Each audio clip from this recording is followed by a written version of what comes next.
Hello বন্ধুরা, আজকে আমি রুই মাছের রসা করব। তার জন্য মাছ ভেজে নিয়েছি, পেঁয়াজ আদা রসুন সব বেটে নিয়েছি, জিরে গুঁড়ো লঙ্কার গুঁড়ো, তেলের মধ্যে দিয়ে দিয়েছি লবঙ্গ এলাচ দারচিনি একটা শুকনো লঙ্কা তেজপাতা।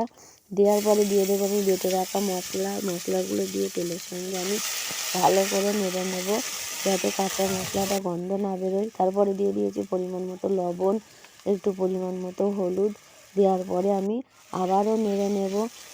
তো নেড়ে নেওয়া হয়ে গেছে, আমি দিয়ে দেবো এবার জল পরিমাণ মতো একটু জল দিয়ে দিয়েছি, কারণ আলু তো দেবো না, শুধু মাছ, তাই অল্প জল দিয়েছি। তো জলটা দিয়ে আমি আবারও মশলা জল একসঙ্গে করে নিয়ে এবার আমি জাল দিচ্ছি। জ্বালানোর পরে ফুটে গেছে জলটা, দিয়ে দেবো আমি ভেজে রাখা মাছ। তো মাছগুলো আমি এক এক করে দিয়ে দিয়েছি। তো বন্ধুরা, পটল আলুর রসা হয় কেন রুই মাছের রসা হবে না? তার জন্য আমি এটাকে রুই মাছের রসা বলি। তার জন্য আমার মাছও রান্না হয়ে গেছে প্রায়। এবার দিয়ে দেবো আমি একটু নামানোর আগে গরম মশলা খুন্তির মধ্যে করে নিয়ে দিয়ে দিলাম।